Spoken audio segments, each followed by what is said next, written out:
Hey, what's up, what's up, what's up, what's up, what's up? Gracious good morning to you good people. It's your girl KB. You know what I do? And you know why I do it. It's Monday morning. It's February 9th and it's 3:28 in the AM. Now, I want to share some more lunacy with you from this weekend. Uh, it was Super Bowl weekend. Super Bowl was held in, they say San Francisco, but the football stadium is not in San Francisco. It is in Santa Clara. Used to be in San Francisco, but is now in Santa Clara, which is kind of like the doorway to the Silicon Valley. It's close to San Jose. You know, it's close to all the techie companies, and that's why the 49ers moved there. It's a money territory. But there are a lot of tourists in the city. I just saw a video of a gentleman saying it was his first time in San Francisco, and he was disappointed by his view of the Golden Gate Bridge. My man.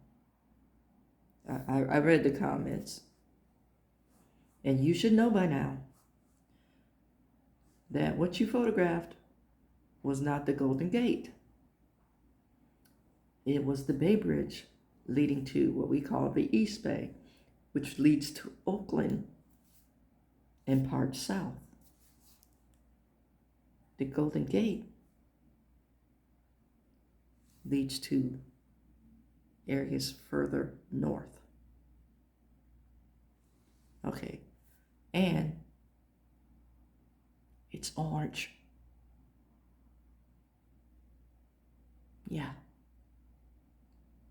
Or terracotta or rust and color. I don't know the exact color. I'm just going to say orange just for identifying purposes. And had you been paying attention, the bridge you were looking at had two levels. There's the upper deck and the lower deck. The lower deck leads back to the city.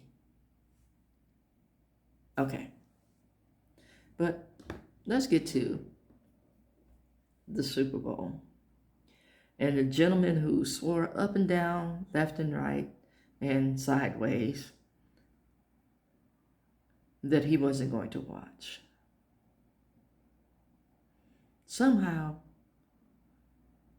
some way, some reason, he watched.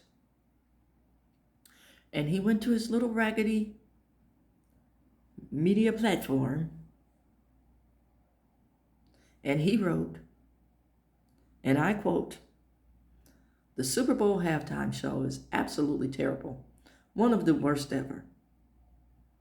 It makes no sense. It's an affront to the greatness of America and doesn't represent our standards of success, creativity, or excellence. Nobody understands the word this guy is saying, and the dancing is disgusting, especially for young children who are watching throughout the U.S. and all over the world."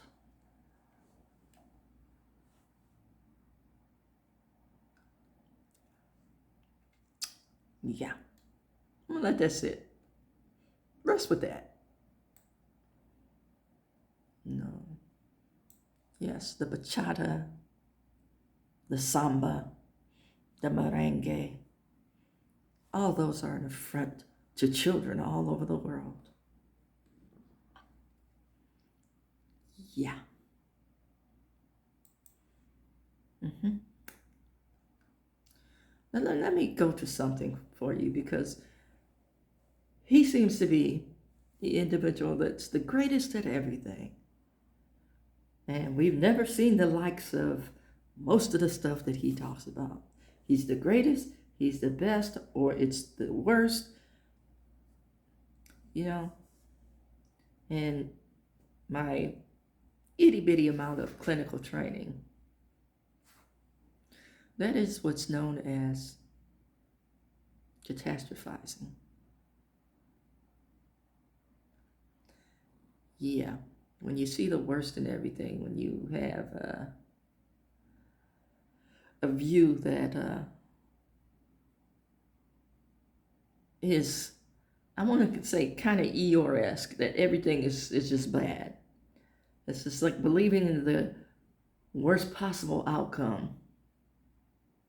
You know, there used to be a cartoon when I was a kid. It was based on the book Gulliver. And there was this little character that was in the Lilliputians that was always negative. And his voice was like this very monotone. Oh, you'll never make it, Gulliver. That was just like his basic premise, was to be that nagging negative voice. Does that sound familiar? Now, what you need to know, now this is the important part.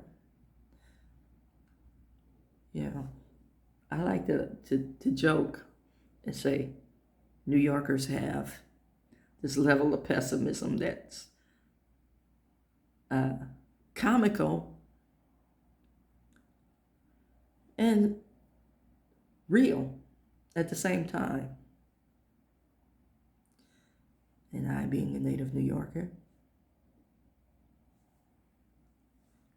I dance on that line on a regular basis. You might as well call me a rocket of pessimism. But I know this about myself, and I can check myself, and I can enjoy the moments. But for somebody that's constantly catastrophizing, that speaks of a cognitive imbalance, a cognitive dysregulation. And guess what it usually goes hand in hand with? Now, this is a DSM-5 official diagnosis. Okay, catastrophizing usually goes hand in hand with a borderline personality disorder. That part. Does that really sound familiar now?